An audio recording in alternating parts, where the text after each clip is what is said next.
I'm just going to ask you to look at me and ignore that and just speak conversationally. Okay? Great. First thing, can you start off by telling me your name, where you live, and what you do? Jack McNairy. I live in Dallas, and I work for a biblically based counseling ministry called Hope for the Heart. And we have 2 radio programs, a 15-minute teacher-student on the daytime, and then a 2-hour live call-in talk show at night from 11 to 1 Central Time. And we have an 800 number, and people call from all over the United States. And the founder of the organization takes their situation and presents God's picture from the Bible, or biblical truth. Kind of our byline is God's truth for today's problems. It's a fascinating place. You have a 1-800 number, you have a website? We do. It's hopefortheheart.org, and our 800 number is 1-800-488-HOPE. So how long have you been doing that? I've been there 7 years, and the ministry's been, I think it's 16 years old. Is that part of your educational background, or is that something you just... No, it's like a lot of things. It just one thing after another that doesn't relate to anything before it. So what kind of stuff did you do before? Just kind of a little history of you. I started out in high school racing motorcycles. And then when I graduated from college, I started a pool cleaning business. And then we had a retail store and a service and construction company. And then I started a wholesale distribution company, swimming pool equipment in several states. And then a publishing company, Creative Media. And we did road shows and different things across the United States, some with the National Swimming Pool Institute and some with Jacuzzi Brothers Pool and Spa Equipment and so forth. And then I sold that company and worked for another ministry in Dallas, Evantel, for a 2-year period.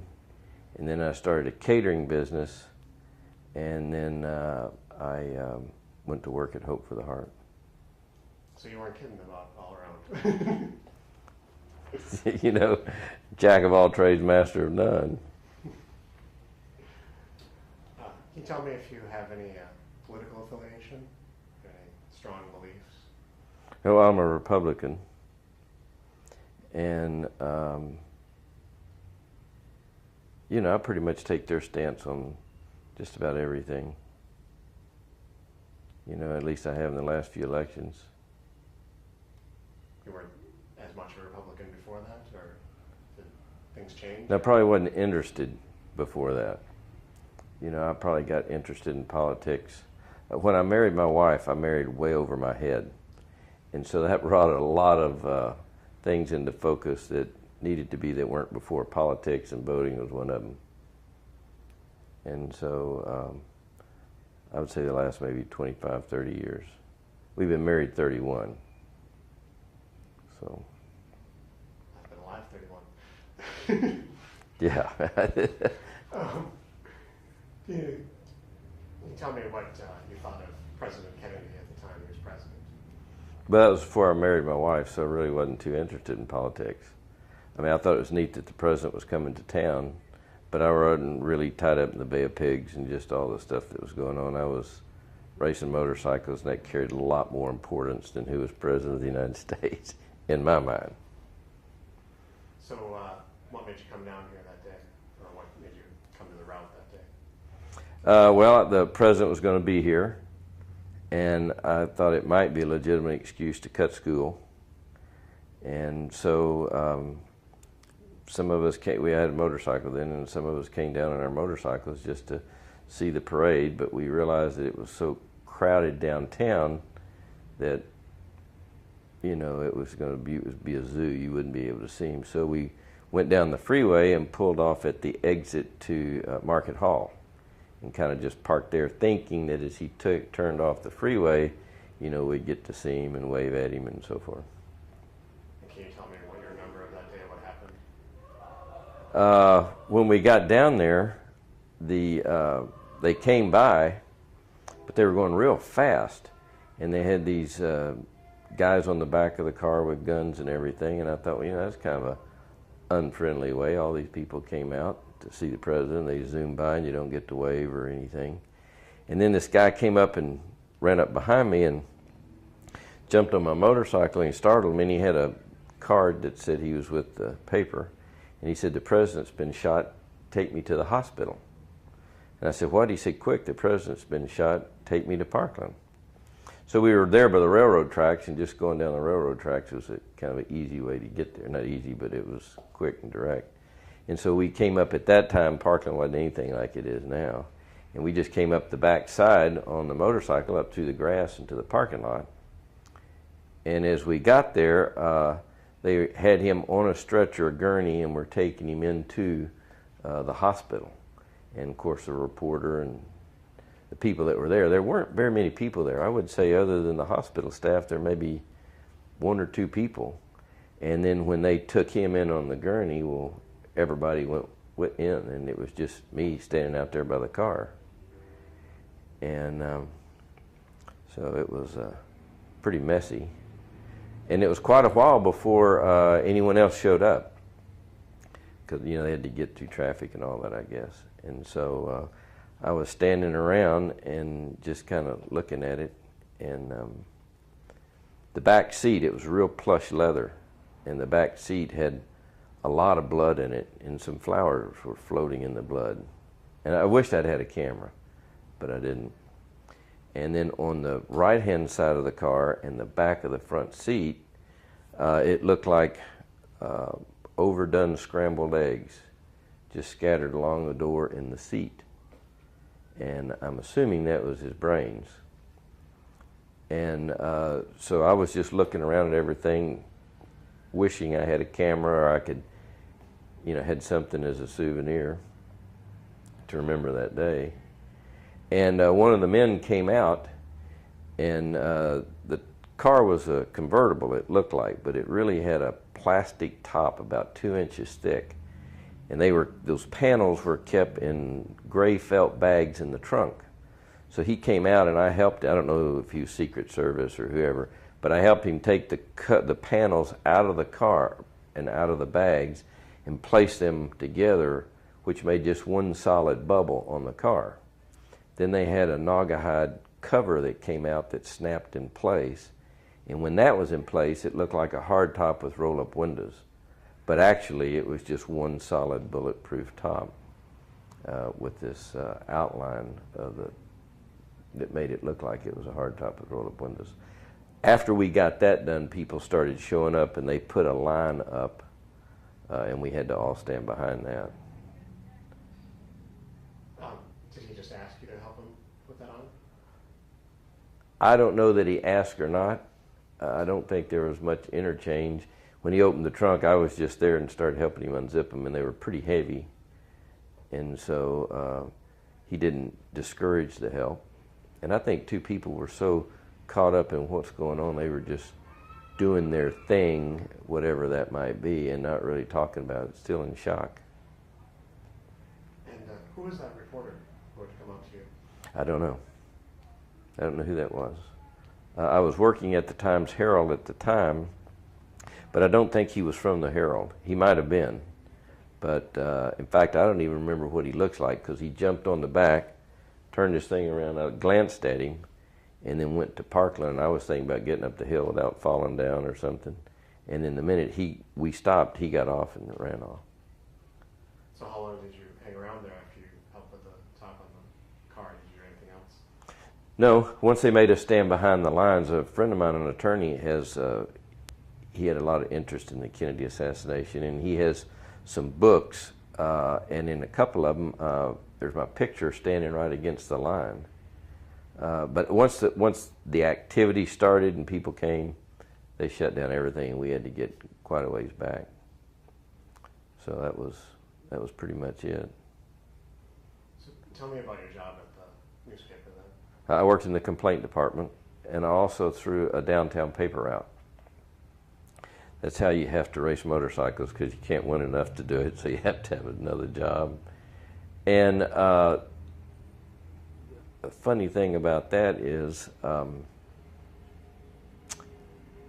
day that Oswald was shot, it was the day I threw my paper out. Well, the police station was on my paper route, and I had an old 55 Ford convertible with cherry bomb mufflers and Lakes pipes on it, and I thought it was so cool to go down through the bowels of the police department in low gear and just rack off the pipes because they'd echo. And so when I went down there, I did my normal thing thinking it was so cool. And then I got in the back and threw the bundles of papers out at the exact door where Oswald came through later. And from the time I left there to the time I drove to the Times Herald, which is just a few blocks, Ruby had shot Oswald in that exact spot, which was kind of unusual. And I thought, golly, this is amazing, all that's going on. I thought, wonder if it's ever going to stop. And they talked about a lot of security. I kind of don't agree with that unless a lot of security meant as they opened the door and the people in the photograph stepped out. Because I wouldn't have been able to rack my pipes off in the basement of the police department and go down in a 55 Ford convertible making all kinds of racket if there had been any security. So maybe when they say there's a lot of security, they meant walking down the hall with Oswald, but there was no one on the doors or on the street or anything. I guess I had asked you before, but when you saw the president's car, what, besides that you wanted to have a camera on him, what went through your mind? Did you think that he was dead? Well, I wasn't sure what brains looked like, but I felt like that they looked like scrambled eggs because I heard my dad, who was a rancher, and when he was growing up, and they would go out and do roundups and all kind of stuff, and they talked about eating different parts of the cows, and they would mix the brains with the eggs and scramble them. And he said, I was curious about what that tasted like and looked like, and he said you couldn't tell the difference. So from that, I assumed that what I saw that looked like scrambled eggs, well done, was his brains. So then, how did you come across, I wasn't clear if it was the plates, right? When I worked at the Times Herald, they had a department upstairs where they did the typesetting, and they had these old machines that would melt lead, and these guys would sit under these really big black machines in a really dirty environment, like a smelter or something. And they had one light bulb hanging down on a wire, and they'd sit there and do the linotype. And when they would type it, it would make the letters from the molten metal, and then they'd box them and move them down, and they'd print from it. They took a lot of the plates and everything and put them over on a table, and then they recycle everything. So I was talking to the guy about it and asked him about those plates, if I could have some of them. He said, yeah, because they were just going to destroy them and recycle them. So I went over and picked some of them out. And working at the Herald, I also got a bundle of the papers for the days that went on there for a while. A lot of the papers have deteriorated and everything over the years. But those were the plates that we talked about that they used to imprint the papers back then. That technology's gone, that paper's gone. I mean, everything about that is past history. So what plates did you have? Are they the headlines from those? No, they're photographs. Photographs of different, just different things from the paper on the 23rd. Not realizing how quick it was they recycled that stuff, I went up the next day at work to go and get some more, and they'd already done away with them. So. You said earlier something about you had just been in this building recently for the first time. That's true. We had a man came down from St. Paul, Minneapolis to Dallas, a donor to our ministry. And he was had all these theories about the Kennedy thing and had all these questions and wanted to come down here. And I said, well, I've never gone. My wife has, said they did a great job on the museum and how well it's laid out in the building and so forth. So I brought him down here and we had lunch at the Record Grill just to set the stage. And then we came to the museum, and that was in April of this year. And that was the first time I've been here. Why did you not come before? Tell you the truth, I don't know. Just, I guess, lack of interest, too busy, life is so daily. It's what happens while you're making other plans. And I never just had, when I had time off, I did something else with it. And I only had this time off because the gentleman from Minneapolis came down. And he was quite a character. He wanted to get his picture taken on the X out in front of the building. And so I'm trying to get his picture without both of us getting run over. And he still talks about his trip to Dallas. And so what did you think of the museum once you went through it? I thought it was great. I thought it was really good. I love the way they did the building to set it up, the way they did the window display. I thought the old original window that they have up there was kind of neat too. I mean, it just shows you, kind of goes back in time. 40 years is a long time, and so many things change. And even the fence that they have up there now by the grassy knoll is a one before plank. The fence back then was one that was more typical to that time, where they would take a tree limb or something and split it so that the backs would be flat but the front would be rounded, and then they would lash those together. So the type of fencing that was used isn't even the same. But I think they did a great job on the museum, and I would encourage everyone to come here and see it, especially because it has an unbiased approach to the assassination. I mean, they let you draw your own conclusions from the material that they present, and I think they've done a very good job. Did you ever go over to the Kennedy Memorial? I've been over there twice, just kind of looking around. Once I had to pay a traffic ticket or something, or parking ticket, and had some time, or jury duty maybe, but just kind of walked around. What did you think of that? Well, I don't know. I think it's something that they erected in his memory, which is okay, but I think the museum does a lot more for me than that. You know, it's kind of like a memorial or a tombstone or something, and this you can really kind of experience it with the sounds and the smell of the old building, and you know, the things that you see and the pictures from the past building up to and after the fact. So this meant a lot more to me than the memorial. So looking back now, being more politically aware and probably more historically aware, what do you see as kind of Kennedy's place in history? Well, I think he did a lot of things for our country. One thing is kind of down the food chain, but he got everybody involved in athletics, in school system. I mean, PE took on a whole new focal point, and I think you can see how now then the people that started there have had a lot of athletic involvement, bicycling and so forth. Of course, now that they're getting old, and when they fall off their bicycle, they break things and have other problems. But I think that's a major thing that he did that was very positive. Politically speaking, you know, I don't really have an opinion. I think that he made some mistakes. I think he was really pushing the envelope in a lot of areas, but I think that he lacked a lot of character in some important places, and I think that really came around to keep him from being what all he could be for America. Takes a steady hand to hold a full cup. So how would you rate him in comparison to other presidents you're familiar with? Well, I think that my favorite president so far is George Bush.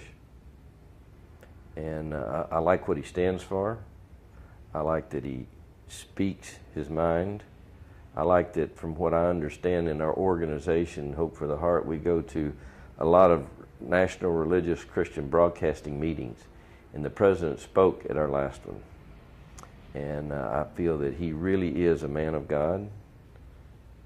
Everyone that is around him says that he starts every day with prayer before he goes to the war room. I think that he has very strong convictions, and he's going to do what he says. And that's encouraging and refreshing. And the president prior to that was invited to come to our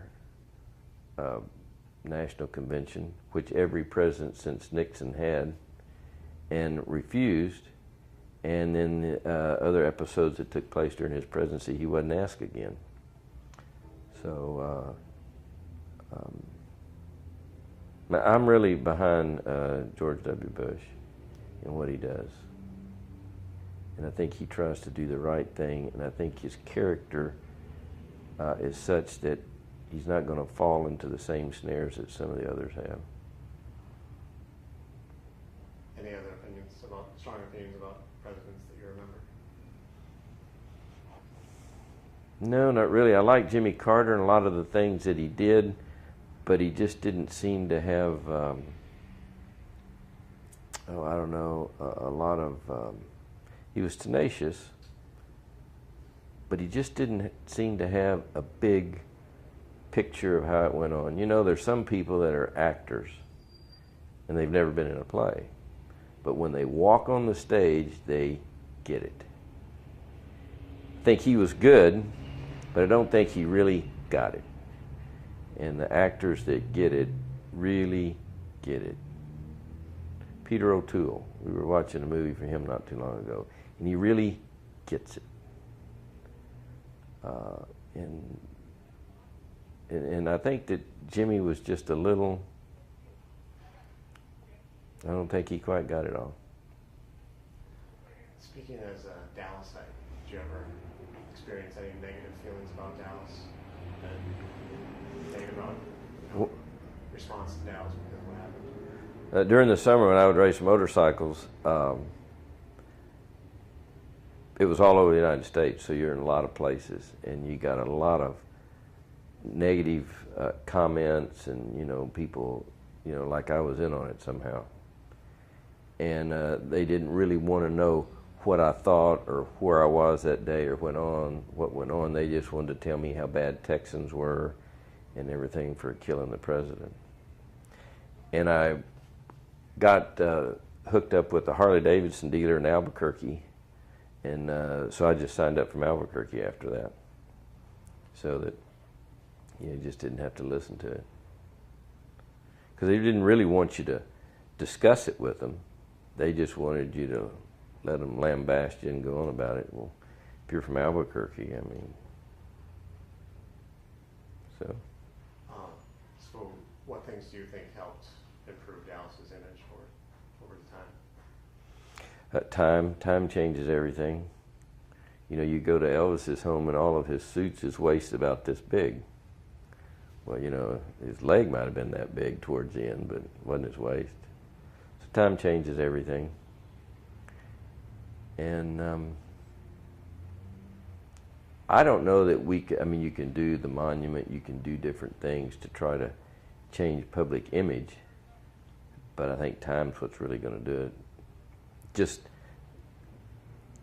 right after that, being, for the next year or so, being in different people groups, they didn't know about our monument. TV wasn't what it is today.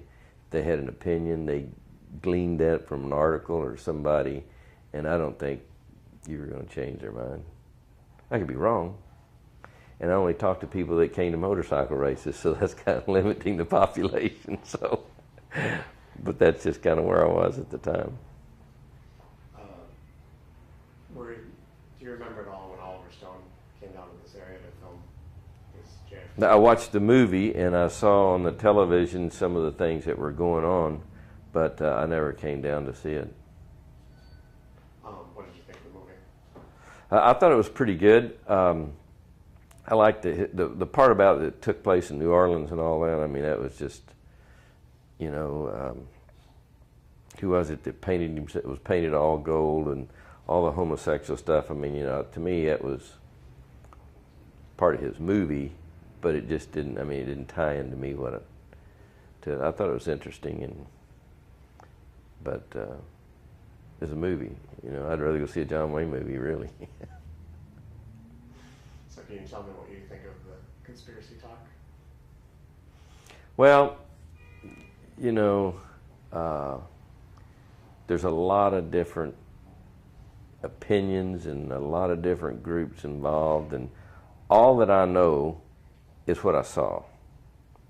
And what I saw was the car before and as we put the top on it. And if you put the president where he was sitting, and you put the brains where I saw him, he had to have been shot from the back, in my mind. Because if it had been shot in the front, it would have blown everything on the back. And when Mrs. Kennedy is going back and they say she's going back to pick up the skull, I don't think that's true. It was a black car. It was in the sun. It was hot. So whatever landed on that would have stuck. And when she crawled back, it would have smeared. And there would have been scrambled eggs going back. There would have been scrambled eggs on the back of the seat. The only thing that I remember seeing in the seat was the blood in the bottom and the brains on the right side and on the back of the seat in front of it. So to me, he was shot from the back, and that the skull was stuck in the skin, so that kept it wherever it was, and the bullet went straight through. Now, I don't know how the bullet navigated its way around the car and did all this magical stuff. I don't know. But it seems to me like that the way the car was turning to the left before it went down and turned to the right, he would have been turned a little bit to the left. A guy on this building right over here where they found a .30-06 shell could have put one right above his ear, blown the things forward, the brains and so forth. So me, I'm leaning towards this building over here because it's kind of in a straight line with the X. They did find a shell up there. Now maybe the guy was, I don't know. But it seemed to me like that would be where the bullet would need to come from in order to do what I saw. Because on the back of that trunk deck, there was nothing. And if it had stuck there on a black paint job at that temperature, driving down the freeway, driving it off, the guy with the machine gun back there would have smeared it, or it was perfectly clean. And nobody came out and cleaned it up because I was there by myself. So that's my conspiracy theory. So I don't know. All the other, the manhole cover and all that, I don't know. I think Oswald was so obvious and so easy to spot that he was a setup. And I've only drawn that conclusion from what I know that day and from going through the museum.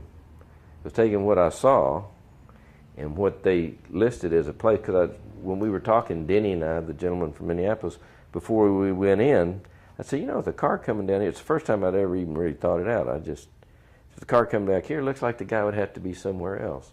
Then when we saw where they found the shell up there, makes me think somebody was under that sign, because you wouldn't be looking for him. But so many people could see the window open and the box and the gun sticking out for Oswald. Now there's supposed to be somebody in this building over here in the shadows and so forth. And I don't know, could be.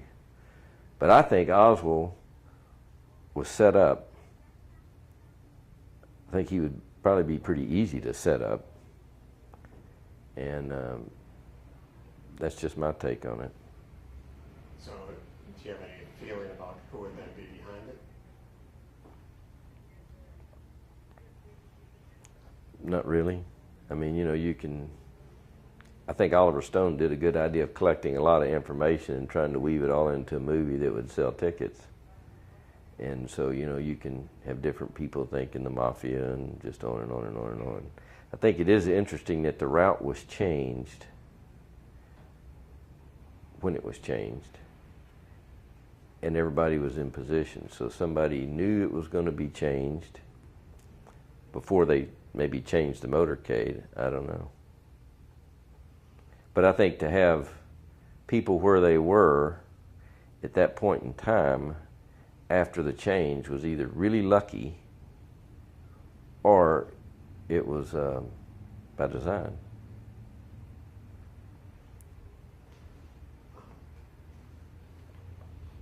Can you tell me what you think the world might have been like if Kennedy hadn't died here that day? No, because No, I really can't. I'd hate to speculate. And, you know, I really wasn't into all that back then. You know, I was more interested in Gary Nixon, Bart Markle, and George Roeder, who are almost all dead now, but they were the greatest motorcycle racers at that part in time in America, and that's who I was interested in. Do you mind speculating on the future of this place? Do you think people are going to come here 50 years from now, 100 years from now? I do. What makes you sure about that? Because there's so many loose ends. And young guys like you doing things like this just keeps it before the public. The fact that the museum is done in such a tasteful way, it allows for change so people can come back and forth. They're adding things, documentaries, films. I think it's going to be a mystery that for another 60 years till they open the time capsule, nobody's going to know. And really, I don't know that I'd believe what it said then anyway. Because the people that could be hurt by it will all be dead. And the people that could argue against it are going to be dead. So whoever put the time capsule together is going to create the way you'll think 100 years from now. Right or wrong. It's like Elvis. Elvis didn't fit in a 28-inch waist anymore. But all of his clothes at his museum show you his 28-inch waist. So everybody's going to think, gosh, the king was never fat and slobby like he was. Wrong. So when we open it, I don't know that it would gain anything. Because I thought, gosh, it's a shame I won't be around when it opens it. I thought, why would I believe what I saw anyway? So, but I think the way that this has been done, and I think the fact that Kennedy was killed here, then you had the movie Dallas. I think Dallas is on the map. When you go to foreign countries, they want to know two things, one about Kennedy and one about Dallas. And when you show them South Fork, they can't believe it. Such a letdown. So, you know, it's the movies. But I think there's enough confusion, enough unknown about Kennedy that there'll be people here all the time. On the weekends, it's packed down here. And there are a lot of younger people that are, you know, and people like you doing documentaries and Stone's movies and so forth. I think it's going to be have a high level of interest for years to come. One other thing on this area as a Dallas site, are you aware at all of G.B. Dealey? This is his plaza down here, and he started the Dallas Morning News, I believe. And I went to high school with one of his grandkids. And I had a morning route, and I think that's pretty much it. What grandkid did you go to high school? Eddie Ossaker, and he had two other brothers, Kelly, and then he had an older brother. I've forgotten Jimmy. The Ossaker boys. Did you bring examples of the pictures that you have? I brought a paper from that day with the pictures, and then I made some copies on a Xerox machine of the plates, but the copies don't look very good. Okay. Well, before we look at that, is there anything else that you wanted to add that I've neglected to ask? No, I think we covered. It all happened really quick over that period of 2 or 3 days between Kennedy and Oswald. And I think it really put a knot in everybody's stomach from Dallas, because they never dreamed, one, that this would happen, two, that it would happen in our town. And I think that a lot of people grieved over that, whatever their political position was, just because the President of the United States could be killed here. And I think that's one thing that really hovered over. I know in our school it did. I think that's one thing that people will always remember, is how sad that was to have happened here. We never dreamed it would happen. You know, we would think maybe New York, Los Angeles, Washington, D.C. or someplace, but not here. This is just Dallas. You think you want to say something, Janie, or? I've already started. It's really heavy those. Yeah, it's still plugged in there, so. Those are the correct. These are the whoa. These are the plates, or the picture. It didn't turn out well. These are the Dallas police holding their guns up, and then these are some people that were at the Parkland Hospital that were crying after the, when the. Okay. And I think these are in this paper. These papers are so old now. Yeah, see, there's. Maybe you could sit down and just kind of talk about okay, about the. It's kind of hard. You mean to hold it up? We don't necessarily have to. I mean, you just kind of hold it and just talk about it, like what place you have it. About it. Well, this is, of course, the pictures from the Dallas Times-Herald on November the 23rd. And some of the plates that I have here, I don't know if you can see them in this light, but are the people that are grieving. And I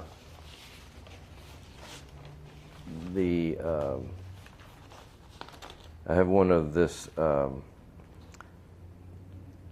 priest, Reverend Oscar Herber, who describes the death scene. And I think that's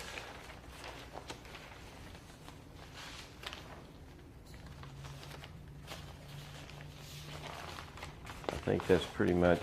I have some others that are different ones in this. I don't see it must be in another paper, the one where all the policemen are holding holding their guns up and looking up to the roof.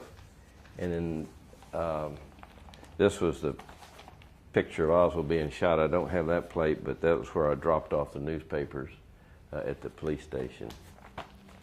And then I'm not sure what's in this one. I haven't opened this stuff in years, to be honest with you. In fact, these were just 3 papers there that I had in storage that I went by to get.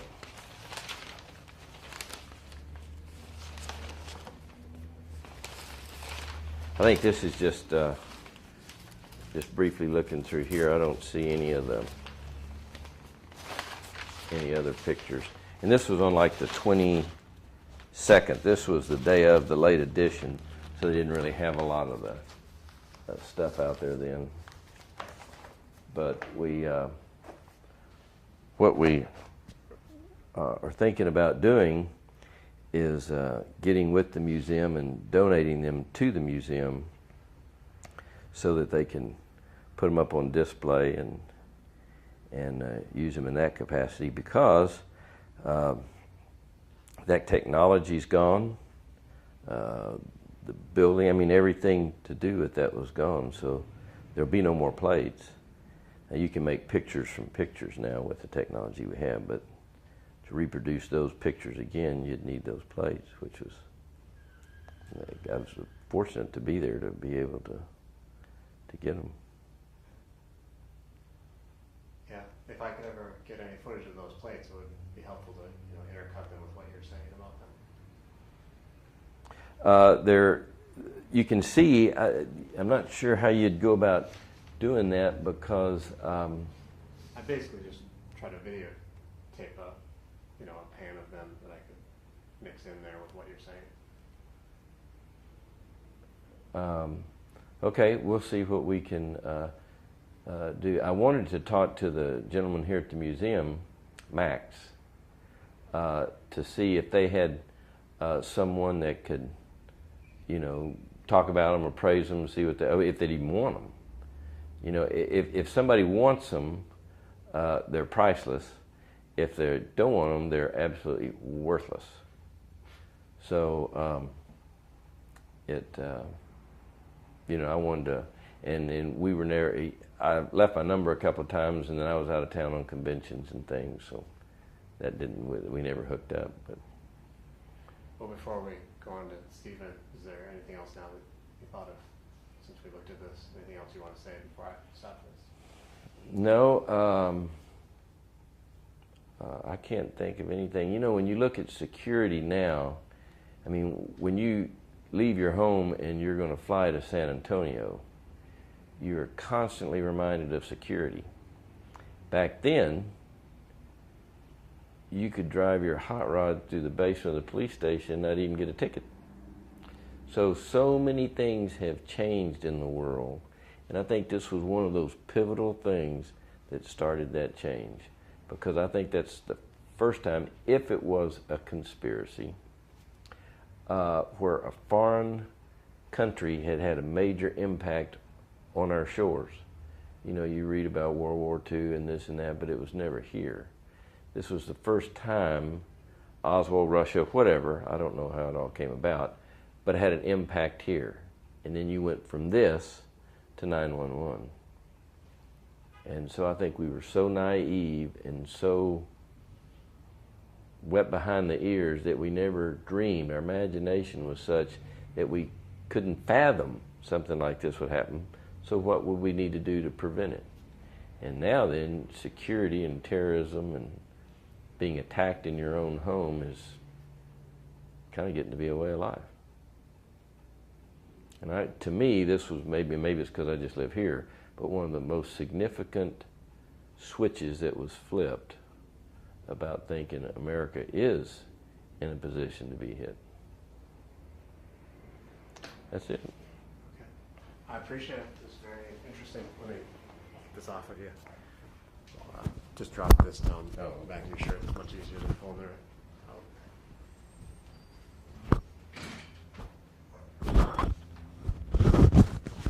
You know what's amazing to me is that you stumbled into my wife and her sisters down here on the street. I mean, don't you think that's ironic? Mm-hmm. It is amazing, although there are other things that I missed. Like I came down here the day after Kevin Costner stopped by the plaza. Oh, really? Yeah. So I was hit and miss. Like, oh my God, I didn't. Well, thank you for letting us use your room.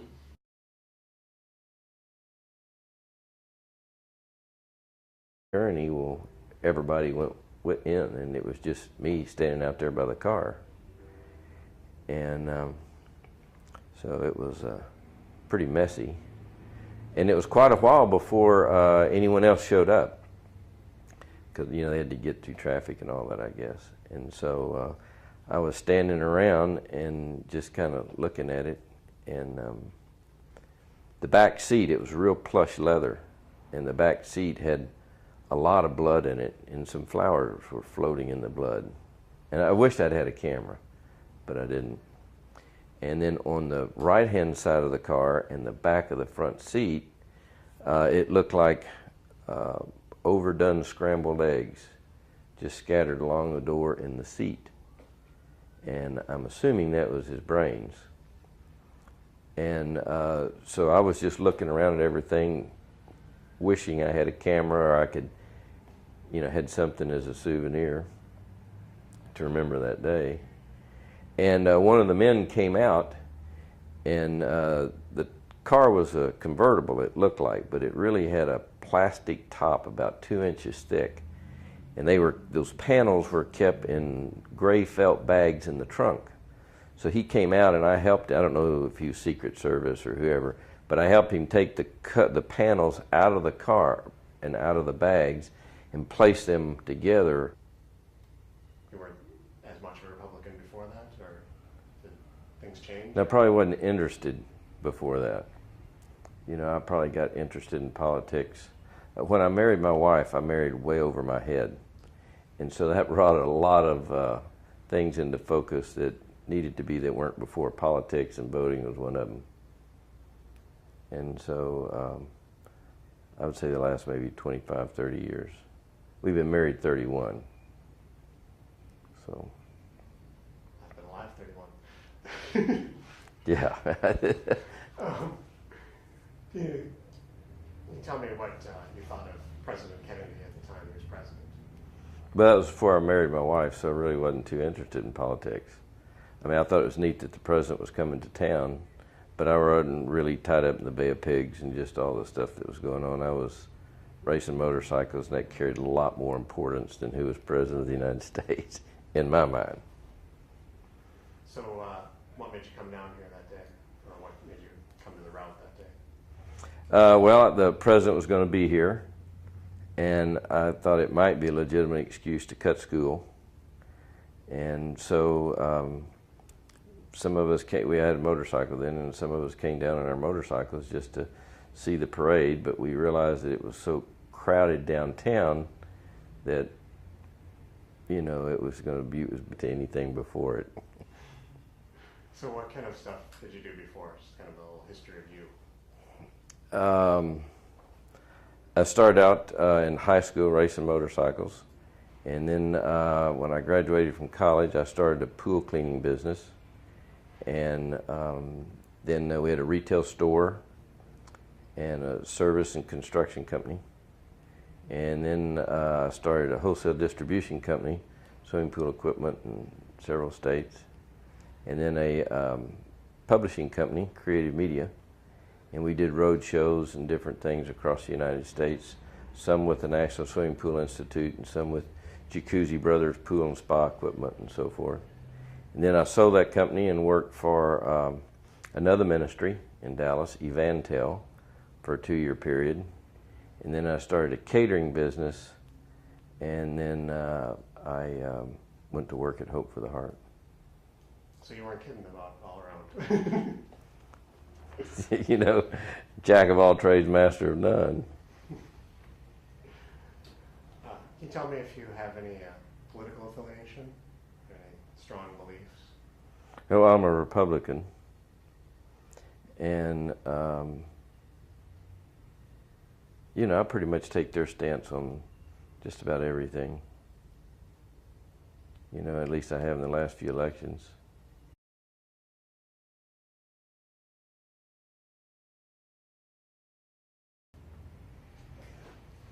I'm just going to ask you to look at me and ignore that and just speak conversationally. Okay? Great. First thing, can you start off by telling me your name, where you live, and what you do? Jack McNairy. I live in Dallas, and I work for a biblically based counseling ministry called Hope for the Heart.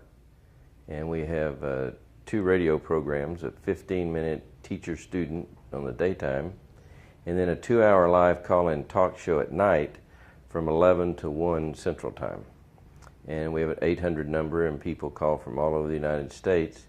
And the founder of the organization takes their situation and presents God's picture from the Bible, or biblical truth. Kind of our byline is God's truth for today's problems. It's a fascinating place. You have a 1-800 number, you have a website? We do. It's hopefortheheart.org, and our 800 number is 1-800-488-HOPE. So how long have you been doing that? I've been there 7 years, and the ministry's been, I think it's 16 years old. Is that part of your educational background, or is that something you just... No, it's like a lot of things, that just one thing after another that doesn't relate. Be a zoo, you wouldn't be able to see them. So we went down the freeway and pulled off at the exit to Market Hall, and kind of just parked there, thinking that as he turned off the freeway, you know, we'd get to see him and wave at him and so forth. And can you tell me what you remember of that day, what happened?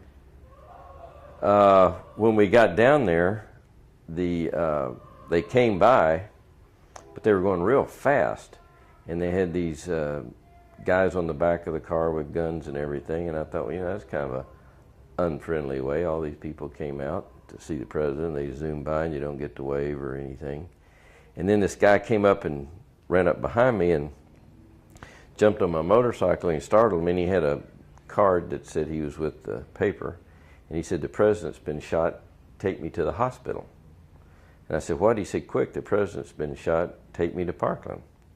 So we were there by the railroad tracks, and just going down the railroad tracks was a kind of an easy way to get there. Not easy, but it was quick and direct. And so we came up at that time. Parkland wasn't anything like it is now. And we just came up the back side on the motorcycle up through the grass into the parking lot. And as we got there, they had him on a stretcher, a gurney, and were taking him into the hospital.